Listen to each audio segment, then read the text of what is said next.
뉴스에서는 보기 어려운 정치인들의 뒷이야기, 언론 보도 이면의 속사정, 기자들의 입으로 직접 전해드립니다. 불사조 기자단, 오늘은 경향신문 박순종 기자 단독으로 진행합니다. 어서 오십시오. 네, 안녕하세요. 네, 한쪽 날개는 어디 갔나요?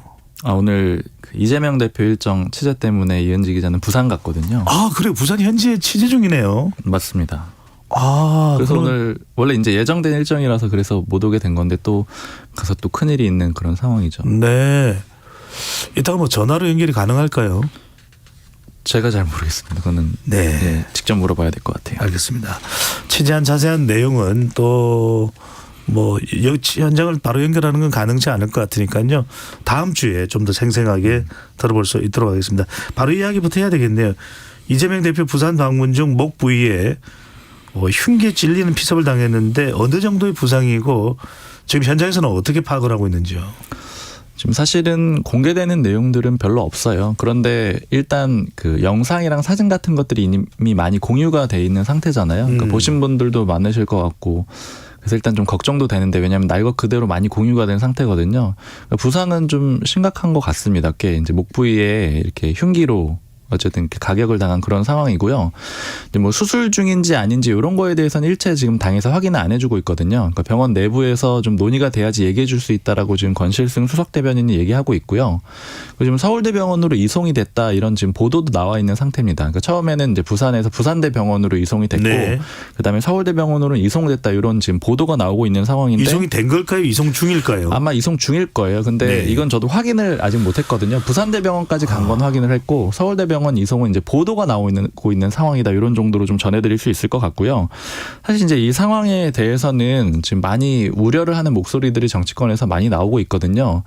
그런데 이제 제가 좀 주목해서 좀 보고 또 전달드릴 만하다라고 생각이 드는 내용은 홍익표 원내대표가 네. 의원들한테 오전에 이 문자 공지를 했더라고요. 이제 뭐라고 공지를 했냐면은 정치적인 해석을 좀 자제해 주시고 그다음에 범인에 대해서도 함부로 뭐 추정하거나 이런 얘기를 하지 말아달라. 그냥 이제 뭐 KU나 이런 거를 좀 그런 걸 희망하는 그런 메시지로 좀 한정해달라 이렇게 좀 당부 문자를 보냈거든요. 그러니까 일단은 지금 홍익표 원내대표가 내놓은 메시지가 좀 맞는 것 같아요. 그러니까 이게 뭐 네. 단정적으로 뭐 너무 정치적으로 해석을 한다거나 아니면 또 어떤 수사가 아직 이루어지지 않은 상황이니까 뭐 유추해서 말하는 건 좀 조심스러운 상황인 것 같습니다. 알겠습니다. 불확실한 내용이 전달되지 않도록 배종찬의 시사본부도 확인된 내용에 한해서만 관련 사항을 전달드릴 수 있도록 하겠습니다. 자, 오늘 준비된 내용 집중적으로 박순봉 기자와 함께 짚어보도록 하겠습니다. 총선이 이제 99일밖에 남진 않았습니다. 여야 사령탑이 신년사를 내놨는데 먼저 한동훈 국민의힘 비대위원장 어떤 메시지를 내놨고 어떤 내용이 가장 눈에 들어온다고 봐야 될까요? 그러니까 이 신년사 내용 중에서 제가 가장 좀 귀에 꽂히고 좀 인상적으로 봤던 거는 역시 동료 의식 요 표현으로 좀 보이더라고요. 한동훈 위원장이 이런 얘기를 합니다. 자유민주주의 사회는 낯선 사람들 사이의 동료 의식으로 완성된다고 생각을 해왔다. 이제 그리고 뭐 용기 내서 나서는 게 시민사회의 동료 의식이라고 생각을 한다. 또 동료 의식을 실천하는 당으로서 거듭나겠다 이런 얘기들을 하는데 동료 의식이라는 표현을 굉장히 많이 썼잖아요. 이 동료 의식이라는 표현 예전부터 동료 시민이라는 표현을 많이 써왔는데 이게 뭐냐면은 처음에 이제 수락 연설을 했을 때도 뭐 여러 단어들이 많이 쓰였다라고 했지만 가장 많이 쓰였던 게 바로 동료 시민이었거든요. 그때 10차례 쓰였었습니다. 그러니까 한동훈 위원장이 가장 강조하는 단어라고 볼 수가 있는데 이게 이제 결국에는 처음에는 이제 어떤 얘기냐 이게 이런 것들을 국민의힘 관계자들이랑 얘기를 해보니까 뭐 관계자가 하는 말이 이제 연설 쪽 많이 연설문 쓰고 이런 실무를 많이 하는 관계자였는데 네.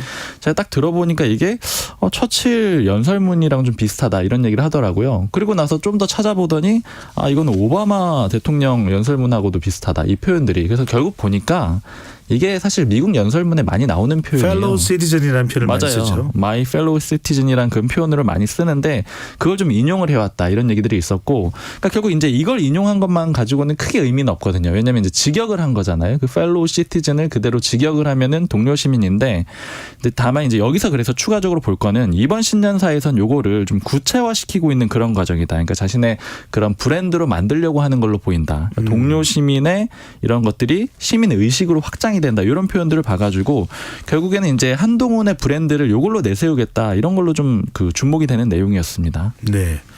일종의 미국 정치인들이 이런 fellow citizen이라고 하는 표현을 쓸 때 이제 유대 관계를 강화하기 위해서 쓰는 표현 방법이다라고 얘기했는데 그런 전략적인 포석도 좀 담겨 있다고 봐야 되겠네요. 맞습니다. 이게 결국에는 동료 시민이라는 표현이 그 한동훈 비대위원장 포함해서 윤석열 대통령이 그 여의도 정치권 특히 국회의원들에 대한 그런 좀 그 불만이랄까요? 좀 호의적이지 않은 그런 태도들이 있다라는 건 많이 알려져 있잖아요. 그러니까 그걸 좀 대칭되는 그런 표현으로 많이 해석이 됩니다. 그렇군요. 한동훈 비대위원장의 1월 일정을 보면은 1월에 주로 이제 17개 시도당의 신년 인사회가 많습니다. 원래부터 이제 당 대표는 지방까지 신년 인사회 일정을 이제 소화하게 되는데 특히 선거를 앞둔 해에는요. 여의도에 있는 중진들은 한 위원장 만나기가 어렵다. 코빼기도 못 봤다. 그런데 지방에서는 뭐 대구 방문도 예정돼 있고요. 네. 또 상당히 한동훈 위원장의 노출이 이 좀 광폭 행보로 많아지고 있다. 어떻게 해석을 해야 될까요?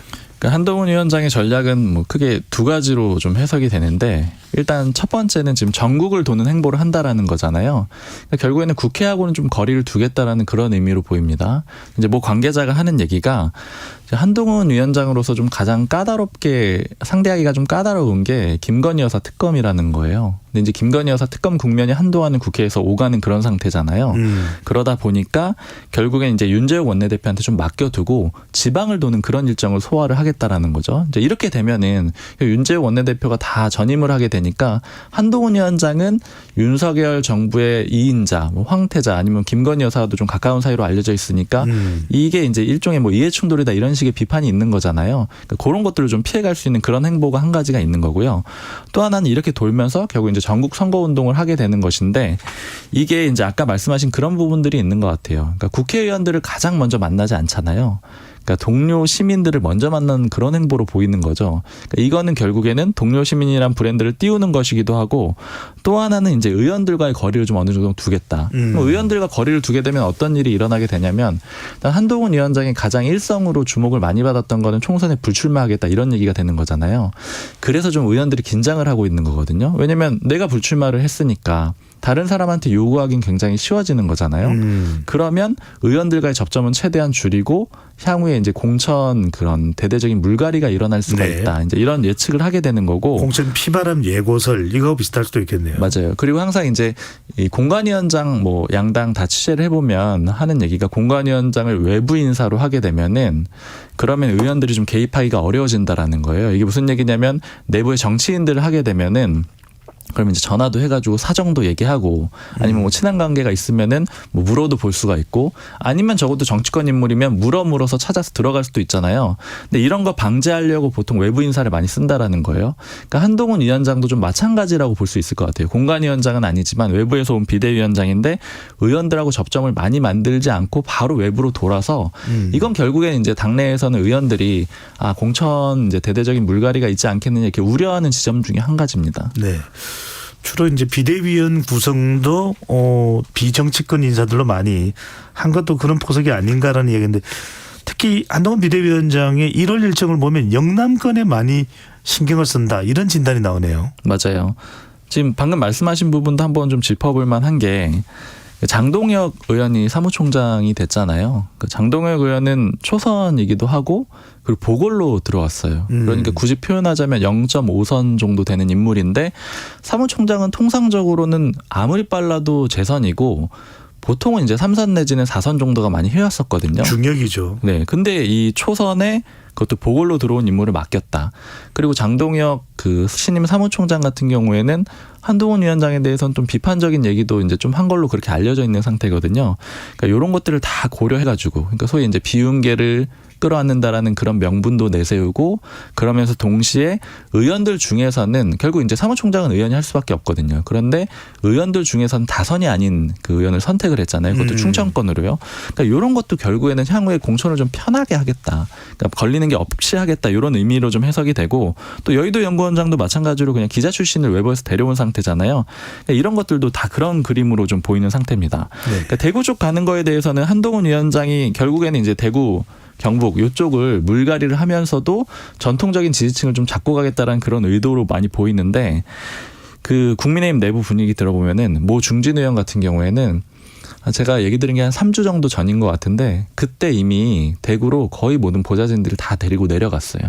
이게 뭐냐면은 공천이 안 될 수도 있다라고 가정을 하고 그러면 무소속인 경우에도 당선이 될 수 있도록 준비를 하겠다. 그래서 이제 의원 본인도 뭐 다음 주까지 예를 들어서 뭐 1000명한테 난 전화를 할 테니까 보좌진들은 200명씩 해라 이렇게 해가지고 할당을 해가지고 굉장히 적극적으로 선거운동을 하고 있다라는 거예요. 박순무 기자가 접촉했다는 그 인물이 누군지는 밝힐 수 없지만 대구의 지역구를 두고 있는 국민의힘 현역 의원이라는 말씀이군요. 그렇죠, 그렇죠. 그래서 이렇게 뭐 어떤 이런 식으로 움직이는 지금 지역구 의원들이 많아요. 그러니까 이게 뭐냐면 불안정하다라는 거죠. 대구 경북 쪽에 공천이 불안정하니까 그럼 난 일단 내 텃밭을 다져놓겠다. 일단은 버틸 수 있는 상황을 만들어 놓겠다. 이제 이런 식으로 움직이고 있거든요.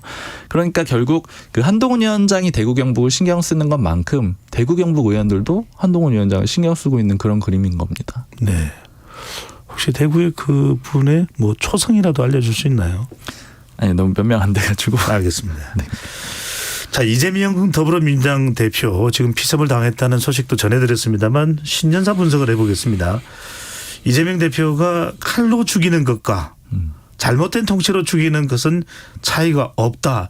이렇게 또 신년사에 담아서 윤석열 정부와의 한판 대결이 바로 총선이라는 것을 분명히 했네요. 네, 이재명 대표 신년사를 그 논리 구조로 좀 정리를 해보면은 앞부분은 이렇게 돼 있어요. 이태원 참사, 전세 사기 피해, 그다음에 해병대 채모 상병 그 순직 사건 있잖아요. 그리고 또 수사 외압 의혹이 있는 상태고 이런 것들을 쭉 나열을 하면서 윤석열 정부가 잘못됐다라고 비판을 합니다. 그런 다음에 그럼 이 잘못된 윤석열 정부를 바로잡기 위해서는 총선에서 승리를 해야 되고 그렇게 승리를 하기 위해서는 민주당은 크고 단단한 하나가 돼야 된다. 이렇게 논리 구조가 돼 있거든요.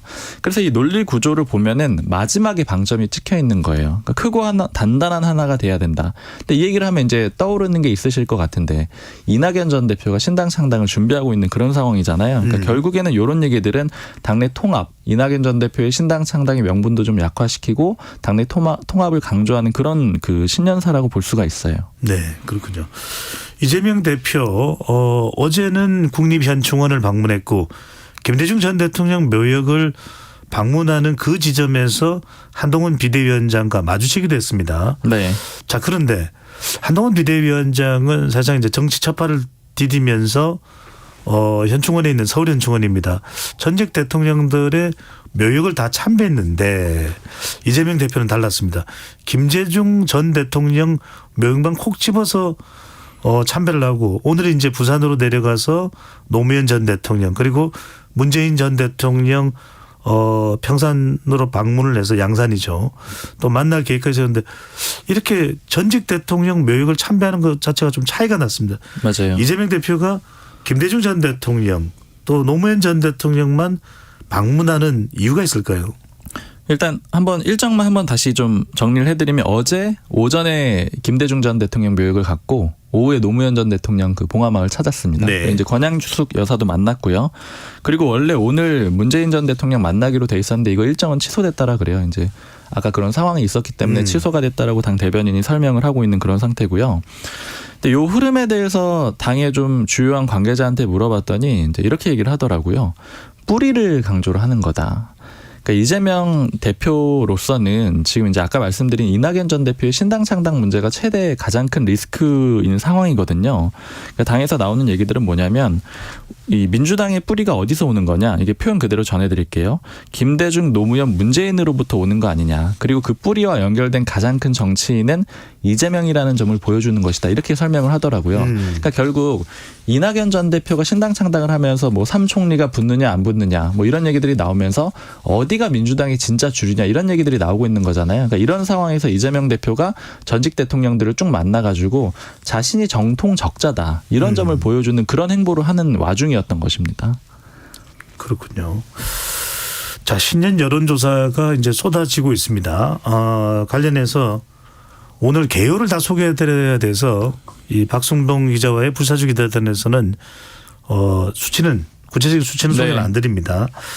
자, 한동훈, 이재명 두 사람의 경쟁력을 비교하는 그런 조사 결과도 있었고 또 총선 구도를 물어보는 그런 조사도 있었는데 민주당 지지율이 이 총선 구도에서 정권 견제론 또 정부 심판론 정도의 수치에는 미치지 못한다. 이런 분석과 진단들도 상당히 신년 관련 보도에서 많이 나오고 있는데 네.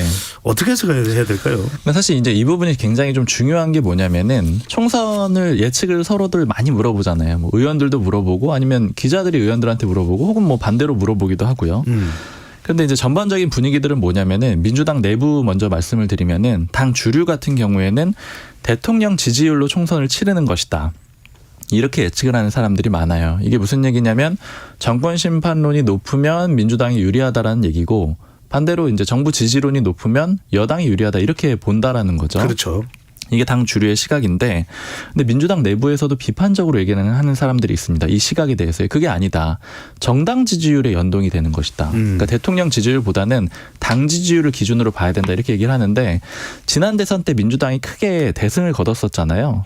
그때 당시에 이제 전략을 짰던 모 인사가 하는 얘기가 뭐냐면은 그때 지지율을 쭉 보면은 20대 대선 때요. 그 전으로 한 1년 정도로 보면은 한 평균적으로 10%포인트 이상 민주당의 지지율이 그 국민의힘, 그 당시에는 자유한국당이었는데 자유한국당 지지율보다 높았다라는 거예요. 정부 지원론도 문재인 정부에서 정부 견제론보다도 더 높았어요. 맞습니다. 네.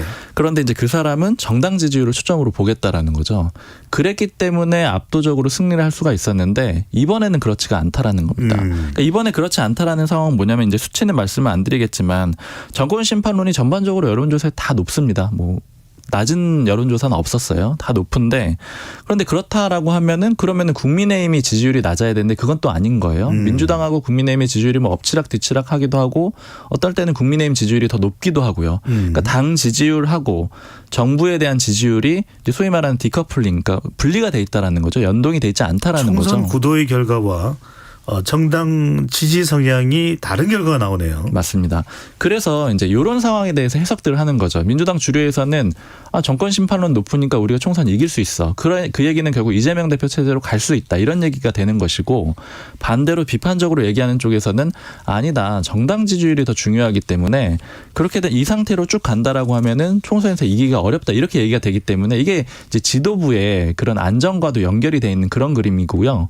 그래서 이제 향후에 좀 보셔야 되는 거는 이게 어느 쪽이 맞는 거냐 이런 점을 좀 주목해서 보셔도 될 것 같아요. 그러니까 지난 총선하고 이번 총선의 결과를 지켜봐야 되는데 그런데 이제 모 핵심 관계자 같은 경우에는 이제 부정적인 시각을 가진 사람이에요. 그 정권 심판론에 연동된다는 거에 대해서 이 사람은 약보합할 것 같다. 아니면 이제 민주당이 뭐 10석 이내 차이로 좀 힘들게 되지 않겠느냐 뭐 이런 식으로 좀 예측을 하는 사람이 있고 반대로 정권 심판론에 좀 따를 것이다 이렇게 보는 사람들은 좀 압승을 거둘 것이다 이렇게 예측을 하고 있어가지고 완전히 좀 견해가 엇갈리는 그런 상황입니다. 그러네요. 그러니까 총선 구도로 보느냐 총선 결과 예측을 아니면 정당 지지율로 보느냐에 따라서 달라져 버리네요. 맞아요. 자 여기에 이준석 신당과 이낙연 신당 특히 이제 민주당을 중심으로 우리가 보면 지난 총선에서 21대 총선에서 워낙 압승을 했던 민주당이었기 때문에 자 이낙연 전 대표와 이재명 대표가 지난 30일 눈이 펑펑 내리는 상황에서 서울 시내 어느 곳에서 만났습니다. 그런데 사실상 만나고 나오는 모습을 보면서 헤어질 만남이구나 이런 해석이 나오는데 일각에서 임혁백 공관위원장 임명이 헤어질 결심을 하게 되는 결정적 이유였다. 이런 진단이 나오네요. 네. 사실은 뭐 이면백 위원장 임명뿐이 아니고 여러 가지 요소들이 있거든요.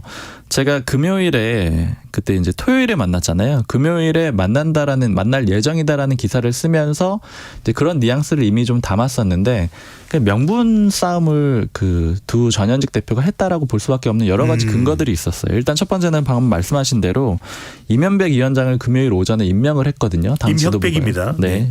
임명을 했는데 네.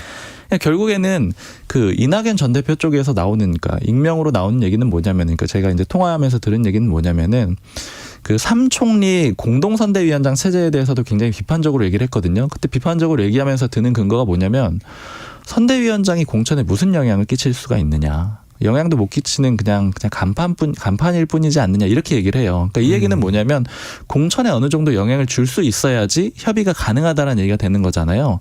그런데 이낙연 전 대표 입장에서 보자면은 이미 일방적으로 공관위원장을 임명을 해버린 거잖아요. 아, 만나기도 전에. 네, 그러면 이거는 논의의 뭐 협상의 여지가 없구나 이렇게 받아들일 가능성이 좀 있다라는 거고요. 그 외에도 이제 여러 가지 그 지점들이 있는데 또 하나는 뭐냐면은 그 남평호 전 민정실장 있잖아요. 그 스스로가 이 소위 말하는 대장동 의혹에 제보자였다. 맞습니다. 제보자라고 스스로 밝혔죠.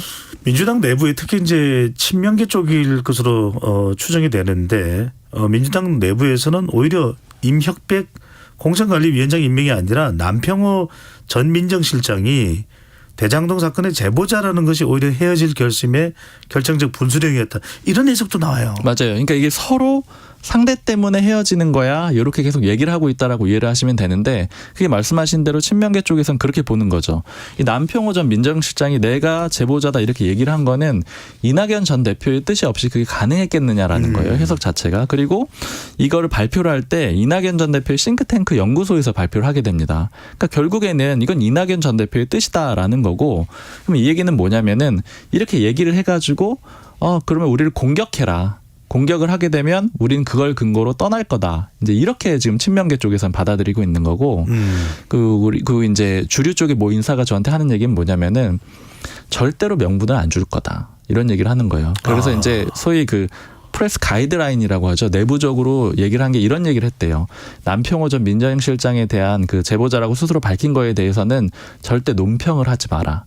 그러니까 일체 언급하지 마라. 이낙연 전 대표가 탈당이 확정되기 전까지는 그 문제를 얘기하지 마라. 이렇게 지도부 내에 공유를 했다라고 합니다. 그러니까 이 얘기는 그런 거 공격을 하게 되면 거봐 이낙연 전 대표에서 그거 가지고 너네 이렇게 공격을 한다고 이렇게 명분을 삼아서 떠날 수 있는 그런 여지가 있다라고 본 거예요. 네. 그러니까 이제 서로 간에 그런 것들이 그 근거가 된다라고 보고 있는 거고 그리고 이제 남평호 전 민정실장 사례 같은 경우에도 이제 이런 얘기도 모 인사가 하더라고요. 그러니까 강을 떠나기 전에, 그러니까 강을 건너기 전에 이낙연 전 대표가 남평호 전 실장을 시켜가지고 우리 떠날 거예요. 이렇게 얘기한 걸로도 보이지만 그게 아니고 이낙연 전 대표는 이미 강을 넘어간 상태에서 그냥 남평호 전 실장을 불러가지고 이미 우리 강 건넜다 이렇게 얘기를 해줘라 이런 의미로 보인다. 그러니까 이미 마음이 떠났다라고 좀 그렇게 본다라는 겁니다. 떠났는데 추가 여지에 마음조차 걷어버리는 일종의 잔도를 태워버리는 전략이었다 이렇게 보는 것이군요. 맞습니다. 그러니까 이게 사실 양쪽 다 편하게 좀 해석이 가능한 게 남평호 전 실장이 그렇게 얘기를 한다라는 거는 이건 대장동 의혹은 이낙연 전 대표가 띄운 거니까 이재명 대표 쪽에서는 불만일 수 있는 거잖아요. 근데 반대로 이낙연 전 대표 쪽에서는 그 계속해서 당내에서 강경 지지층들이 공격하고 비판하고 이런 것들을 문제 삼았던 거잖아요. 근데 남평호 전 실장이 이렇게 딱 나오니까 대대적인 공격이 있었죠. 요걸 좀 명분으로 삼는 거고 그리고 결과적으로 요런 해석도 한 가지가 있어요. 남평호 전 실장이 공개했던 상황들을 보면은 이낙연 전 대표 내부에 그런 알력 다툼도 좀 일부 있습니다. 이건 뭐냐면은 이낙연 전 대표 측 관계자들 여럿 있잖아요. 이 사람들도 다 그 온도차가 있어요. 그러니까 어떤 사람은 빨리 당을 나가고 싶은 사람도 있고 어떤 사람은 천천히 나가거나 아니면 탈당까지는 아니야 이렇게 생각하는 사람들도 있을 수가 있잖아요. 어허. 그렇게 좀 다 다른데 그 통화를 해보면 남평호 전 실장 같은 경우는 좀 강경파거든요. 빨리 나가야 된다 이런 입장이에요. 그러니까 결국에는 이 강경파가 자신들의 의견을 더 그 강하게 그 내세우기 위해서 외부로 공표를 해버렸다. 그러니까 돌아올 수 없는 강을 건너도록 그렇게 얘기를 했다라는 그런 해석도 있고 결과적으로 이게 이낙연 전 대표의 뜻이 맞다라고 보이는 거는 그 신년 인사를 이제 행주산성 쪽에서 하러 다녔는데 이게 궁금해요. 많은 장소 중에서 왜 행주산성으로 갔을까? 그러니까 사실 그거는 저도 정확히는 잘 모르겠는데 네. 일단은 원래 국회 쪽으로 오지 않겠느냐 이런 얘기들이 있었고 예약 얘기도 좀 있었어요. 국회 소통관 예약 얘기도 있었는데 예. 이게 원활하지 않았을 가능성이 있고 그다음에 또 한 가지 그냥 해석으로 나오는 거는 신당 창당이잖아요. 그리고 이낙연 전 대표가 신당이라는 걸 굉장히 그 표현을 넣겠다라고도 하고 강조하고 있는 상황인데 그래서 이제 여의도 정치하고는 좀 다른 거. 그러니까 여의도와는 좀 다른 곳에서 이 신당 창당 물론 선언한 건 아니지만 신년 인사를 한 것이다. 이렇게 좀 해석을 하고 있습니다. 네. 행주산성이 고양 쪽인가요? 맞습니다. 최성 전 고양시장도 이낙연 호에 합류를 했다. 뭐 이런 이야기도 나오긴 하는데. 네, 이미 합류하겠다라고 했죠. 네. 끝으로 여쭤보겠습니다. 지금 이 가능성은 얼마나 될까요? 적어도 취재 현장에서 볼 때는 여차하면 이준석 신당, 이낙연 신당이 빅텐트로 합할 수도 있는 것 아니냐. 물론 양쪽이 아주 적극적이지는 않습니다. 현장 취재 상황으로 봤을 때는 정말 그럴 가능성이 있을까요? 아니면 말 그대로 기사로만 다루어지는 정도 수준으로 봐야 될까요? 가능성이 좀 높아 보이진 않아요. 가능성이 높진 않고 또 양쪽의 분위기를 봐서도 마지막일 것 같아요. 합친다고 하더라도 가장 마지막에 이제 최종적으로 합치게 되는 대상으로 보이는데 이게 왜 그러냐면은 두 전직 대표, 그러니까 이준석 전 대표, 이낙연 전 대표 입장에서 보자라고 하면은 어디까지가 내 지지층이 수용할 수 있느냐 이런 거에 대한 고민들을 하고 있더라고요. 그러니까 무슨 의미냐면 이준석 전 대표든 이낙연 전 대표든 그러니까 그 국민의힘 의원이 하는 얘기인데 그 최종적인 목표를 한번 생각해 보면 답이 명확하다. 최종적인 목표는 뭐냐면 이준석 전 대표가 꼭 국민의힘의 대선 후보가 아니더라도 보수 정당의 대선 후보가 되고 싶을 거 아니에요. 그리고 이낙연 전 대표도 마찬가지입니다. 그 진보 정당의 그러니까 민주당을 포함한 그런 정당의 대선 후보가 되고 싶을 거예요. 그런데 손을 어디까지 잡았느냐에 따라서 지지층들이 돌아설 수도 있는 거잖아요. 그러니까 어떻게 이낙연 전 대표랑 손을 잡을 수가 있어? 이렇게 돌아서는 사람들이 있을 수 있고 지지층들이 반대로 이낙연 전 대표 쪽에서는 어떻게 이준석 전 대표하고 손을 잡을 수가 있어? 이렇게 돌아서는 사람들이 있을 거란 말이에요. 그러니까 이 선을 좀 고민을 하는 거예요. 그렇게 가버리게 됐을 때 나가는 사람들, 그러니까 플러스 마이너스를 계산을 해보겠죠.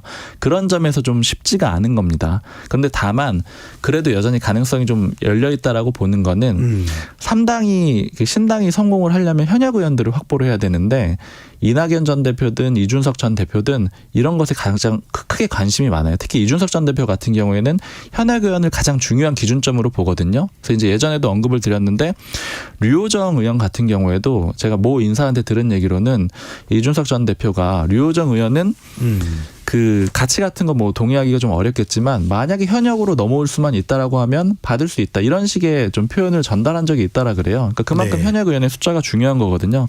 그래서 현역 의원을 양당 모두 확보를 해가지고 적어도 정의당보다 높아져야 되기 때문에 앞번호를 받아야 되기 때문에 그런 식의 연대는 좀 가능할 걸로 보입니다. 네.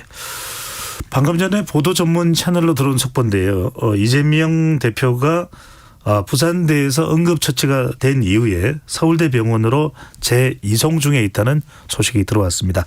지금까지 부사주기자단 경향신문 박순봉 기자와 함께했습니다. 잘 들었습니다. 감사합니다.